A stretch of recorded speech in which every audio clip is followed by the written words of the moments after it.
What is up you guys? Dr. Momentum here.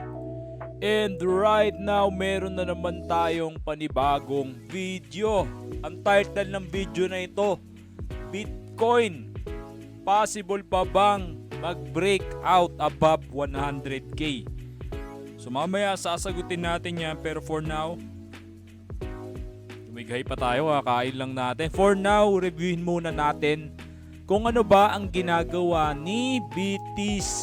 Okay, ready na ba kayo? Kung ready na kayo, type G sa comment section natin. So plot muna natin yung support and resistance natin.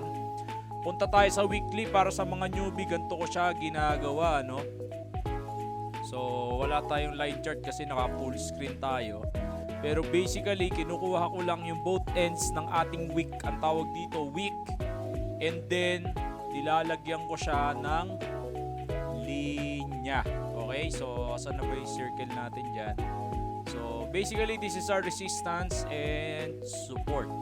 How do we define resistance and support? Ang resistance, yun ang pinakamataas na presyo kung saan maraming trap na buyers. Okay? So dyan, nagbubuhos yung presyo pag pumunta dyan.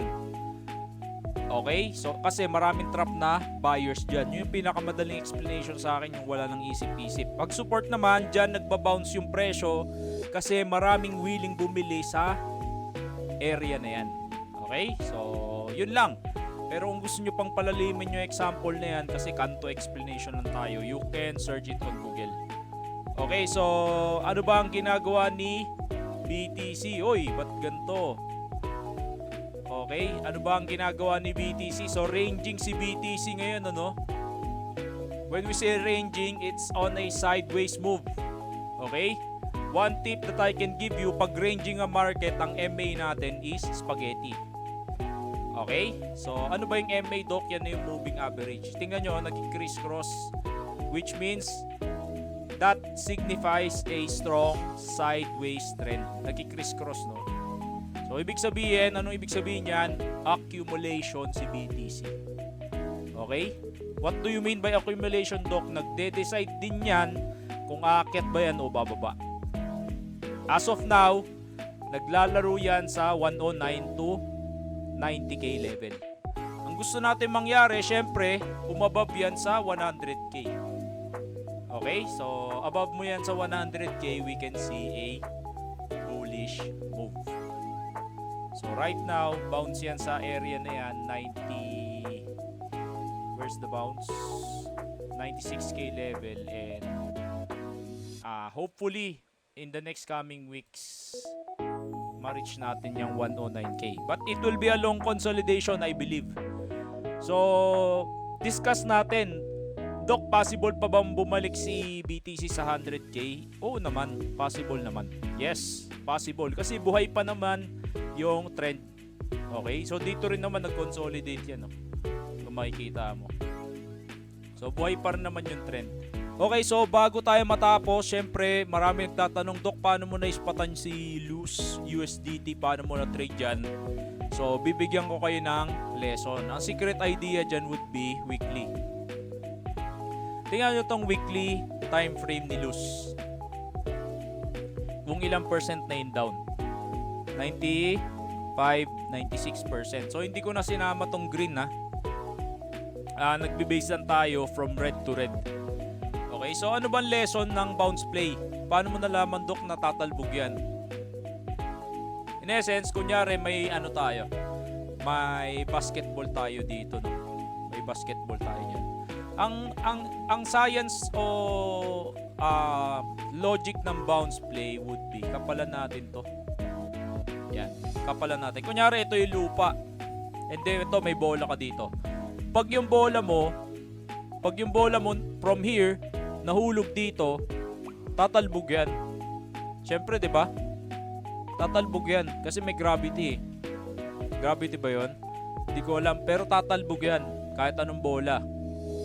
Pero na lang, pag bowling ball, kunyari, ganyan, tatalbog yan. Pagka, from here, tapos binaba mo dito. Pero, pag yung bola dito mo binitawan, pagka tumalbog yan, medyo malakas yung talbog kasi malayo mo din binitawan eh. In essence, ganun din yung nangyayari sa mga coin natin.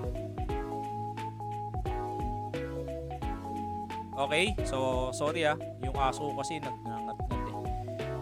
So, dito nakita ko 96% down ka na. Teka, balikan kita. So, tiningnan ko yung daily kung ano yung nangyayari dyan. And, nung nakita natin yung daily, top gainer to, no? So, here's the resistance that I'm looking. Here's the resistance. Here's the resistance. Diba? Would you agree? Paano ko nalaman, Doc, na yan yung resistance? Again, I'm not plotting it based on hindi porket binlat ko sureball pero ayan yung resistance niyan kasi why is it resistance? Swing low. Kuha tayo ng marker. Pasensya na guys kung medyo yung explanation pa. Gusto ko maintindihan nyo to eh. Swing low, swing high. So this one is your high. Okay, swing low, swing high. So this one is your high. And then swing low, swing high. So this one, yung mga swing high yan yung mga resistance. Ito pa, meron pa resistance dito. Okay? So pag tinignan mo yan sa lower time frame, let's say 1 hour, ganyan na yung kakalabasan niyan. Okay? So in essence, bumili lang ako sa break nung resistance, above resistance dito. Nung binili ko siya, alam ko na may resistance dito, di ba? Alam ko na may resistance yan kasi pinlat natin sa daily, binenta ko dun. Binenta ko din dito kasi may resistance dito. Okay, so nag-overshoot pa yan eh. So hindi naman natin alam kung hanggang saan ang aabot yan eh. Pero basically yun yung thought process. So bounce sa weekly, macro, medyo technical macro level, and then check mo yung micro niya naman kung kung may confluence. In essence dito, break siya dyan, buy ako dito, sell around here, and then actually pagka sell ko dito, nag short pa ako dyan eh. Check natin sa 1 minute, kaya lang hindi ko na mabalik. Ayun, so here, buy here, sell, then dito nag-sell ako nung medyo mahina, rumali pa. And then, pero nag-short ako dito, nag-short din ako dyan kasi akala ko babagsak na, pero nakat lang ako around break even lang yan, break even. So yun lang, sana mayroon kayo natutunan. By the way, we will discuss this in depth sa ating Discord.